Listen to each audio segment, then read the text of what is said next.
Good morning बच्चों आज हम अपनी व्याकरण बोध बुक का 3rd चैप्टर पढ़ेंगे। ओके, जिसका नाम है शब्द विचार।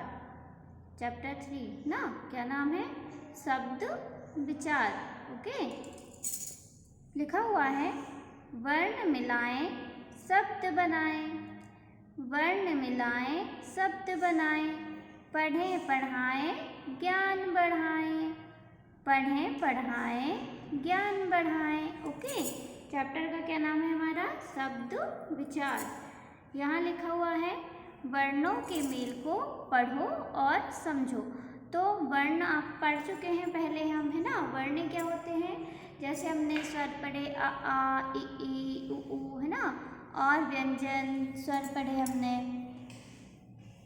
आ से यहाँ तक, है ना, आ से यहाँ तक। और व्यंजन पढ़े का से ज्ञा तक। तो ये क्या कहलाते हैं बच्चों? ये वर्ण कहलाते हैं। ओके, तो इन्हीं वर्णों के मेल को यहाँ हमें पढ़ना है और समझना है। जैसे यहाँ पर देख रहे होंगे ये फल की क्या रखी हुई है? टोकनी। क्या लिखा हुआ है यहाँ? फ और ल। क्या हो गया? ये फल। तो ये क्या बन गया? वर्णों का मेल किया, ये वर्ण है ना, इनका मेल किया हमने, तो ये क्या बन गया? फल, है ना। फिर ये लिखा हुआ है यहाँ घ और र, घर। क्या बन गया ये वर्णों के मेल से? घर। घ और र से क्या हो गया? घर। फिर है यहाँ क म ल, क म ल, कमल। ओके, नगर, नगर। सलगम, सलगम, सलगम, सलगम। बरगद, बरगद।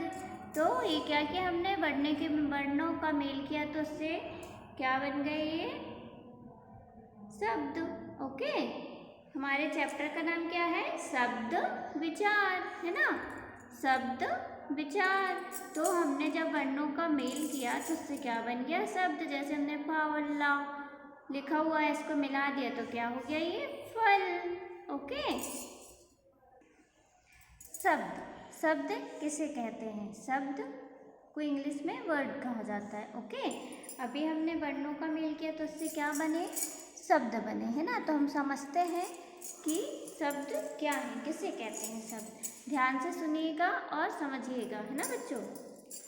दो या दो से अधिक वर्णों के मिलान से जब कोई सार्थक अर्थ निकलता है तो ऐसे वर्णों के मेल को शब्द कहते हैं। ओके, अगर आपसे पूछा जाए कि शब्द किसे कहते हैं तो क्या होगा आपका आंसर? कि दो या दो से अधिक वर्णों के मिलान से जब कोई सार्थक अर्थ निकलता है तो ऐसे वर्णों के मेल को शब्द कहते हैं, है ना। वर्ण तो पता है आपको कि वर्ण क्या, हम पहले पढ़ चुके हैं, है ना, समझ चुके हैं। अर्थ के आधार पर शब्द के भेद। शब्द के भेद कितने भेद हैं शब्द के? पहला है सार्थक शब्द, सार्थक शब्द, और दूसरा है निरर्थक शब्द। ओके, सार्थक और निरर्थक शब्द। सार्थक शब्द। सार्थक शब्द किसे कहते हैं बच्चों? जिन शब्दों का कोई ना कोई अर्थ होता है, ऐसे शब्द जिनका कोई ना कोई अर्थ होता है, उन्हें हम क्या कहते हैं? सार्थक शब्द कहते हैं। ओके, जैसे पानी, रोटी, सूरज आदि, है ना, ये क्या कहलाते हैं? सार्थक शब्द। सार्थक शब्द किसे कहते हैं?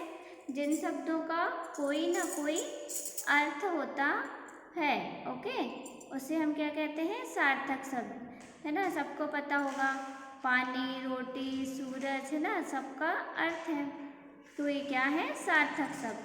फिर है निरर्थक शब्द, है ना, मीनिंगलेस वर्ड। जिन शब्दों का कोई अर्थ नहीं होता, जिन शब्दों का कोई अर्थ नहीं होता है, उन्हें निरर्थक शब्द कहते हैं। जैसे वाणी, बोटी, बूरा। जैसे हमने पानी बोला तो कई बार बोलते हैं ना पानी वानी, है ना, तो पानी का तो अर्थ है, तो पानी किस में आ गया, सार्थक शब्द कहलाएगा, है ना। लेकिन वानी, बोटी, बूरज इनका कोई अर्थ नहीं है, तो ये क्या है, निरर्थक शब्द। ओके, जैसे यहाँ पर दिया गया है, दिए गए शब्दों को ध्यान से पढ़ो और समझो। ये कुछ शब्द दिए गए हैं, इनको हमें पढ़ना है और समझना है। लिखा है खाना, तो खाना तो समझ में आ रहा है, लेकिन ये वाना, वाना क्या है ना, ये निरर्थक है, इसका कोई अर्थ नहीं है। गाय, गाय तो पता है ना, गाय। वाय क्या है, ये भी निरर्थक शब्द है। जैसे रोटी, है ना, और बोटी, तो बोटी का कोई अर्थ नहीं होता। रोटी तो सब जानते हैं ना, रोटी को हम खाते हैं, तो ये क्या है, रोटी सार्थक और बोटी क्या हो जाएगा, निरर्थक शब्द, है ना। यहाँ खाना, गाय, रोटी के कुछ निश्चित अर्थ हैं, इसलिए ऐसे शब्दों को सार्थक शब्द कहते हैं। वाना, वाय, बोटी के कोई अर्थ नहीं है, अतः ऐसे शब्दों को निरर्थक शब्द कहते हैं। तो बच्चों, आज हमने शब्द विचार के बारे में जितना पढ़ा है, इसको आपको अच्छे से एक बार पढ़ना है, ओके, और समझना है। शब्द विचार जो अभी हमने पढ़ा है उसको आपको एक बार अच्छे से रीड करना है। आज का आपका होमवर्क यही है। ओके, बाय बच्चों।